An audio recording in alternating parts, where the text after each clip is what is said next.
All right, let's get the very latest now from the scene with SABC News reporter Ayanda Mhlongo. Ayanda, a very good afternoon to you. So as we continue with our live coverage of this tragic incident, let's confirm first the official number of those that have been deceased and those who remain trapped at this stage. Alicia, very good afternoon to you and good afternoon to our viewers. So just a few minutes before coming to us, Alicia, we saw the fourth body being retrieved by the search and rescue teams and being taken away. So we can now confirm that currently the death toll now stands at 4. But of course, there is an indication that there is a fifth person that the rescuers have been able to see still trapped underneath the rubble that they are now trying to recover. Of course, as you heard there, Alicia, from the Minister of Public Works during that briefing earlier on this afternoon, where he said that this is still going to be a very much active search operation. You see there my colleague Nomhle Ngubane showing our viewers what we are seeing currently. You still have the search and rescue teams are at the top of this collapsed structure, still hard at work. It's also raining quite heavily now, Alicia, which also makes it rather difficult for the for the researchers, I beg your pardon. From this morning, of course, the rain has been an on and off, and there was a prediction that it is going to get rain a little bit harder towards the afternoon, and so we're now seeing that it is raining quite heavily, and I'd imagine that it is making it rather difficult for the teams, considering of course the conditions at that particular site. I think you can see them now, Alicia, trying to slide down those large concrete slabs there as efforts are underway to recover that fifth body. But of course the assurance from the rescue teams is that despite the weather conditions, they are going to persist. They have brought in hydraulic equipment. You see there that large grader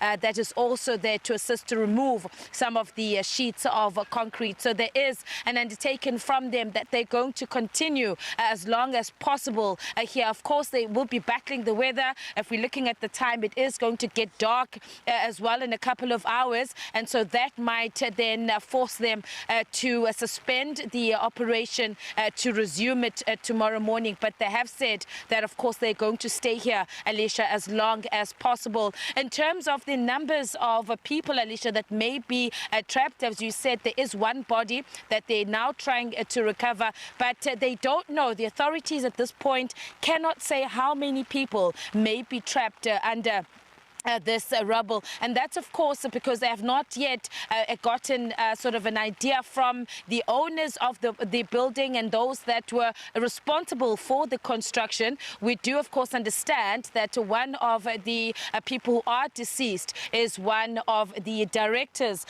of this temple, and so that then has made it a bit challenging for the officials to be able to get exactly how many people might have been on this site. We know that as of yesterday, 11 people were rescued, and initially there were the 3 bodies that were found earlier on, and that now the death toll standing at 4, with of course an unknown number of people that may still be trapped.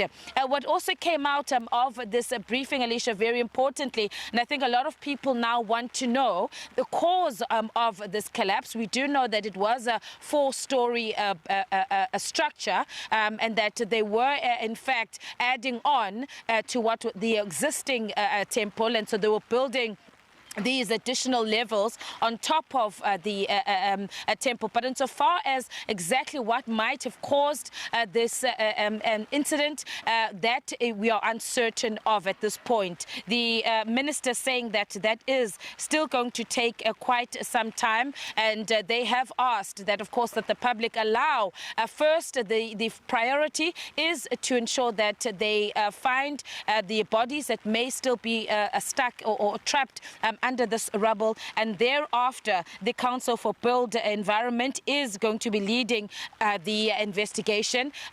We do have SAPs that already been on site, the Department of Labour, we understand. You also have officials from the disaster management.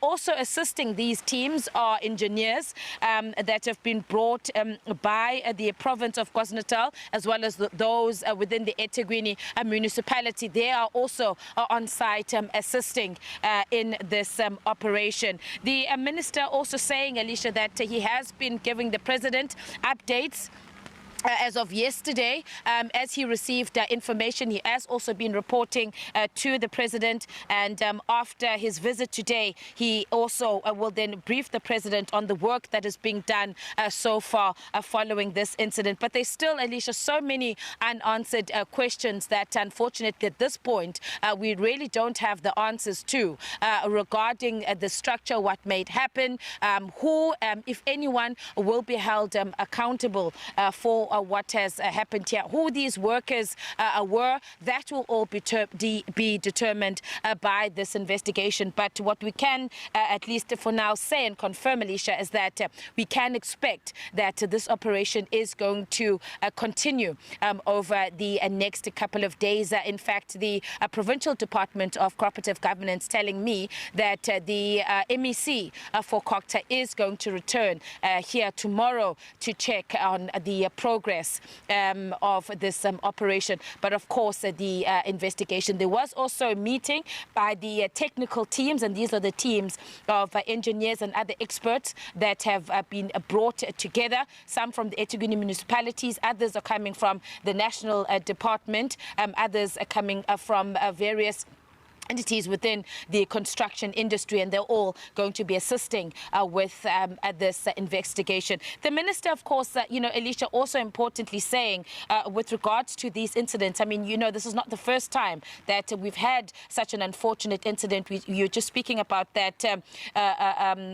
incident that happened in the Western Cape, and there have been many others. And the question is, why are we still seeing buildings collapsing like this and people losing their lives? And of course, he did say that buildings, for himself really, buildings should not be collapsing, and there are gaps in the system that really need much attention. But there is that report that he made reference to from the incident in the Western Cape and George, and there were recommendations that were made after that investigation, and he said that they're now in the process of looking at that report and those recommendations and implementing those recommendations. But certainly, Alicia, not a lot that they could give us at this point. People want answers. People want to know what happened, and people want to know what is going to happen. Unfortunately, we're not at the stage able to give those answers.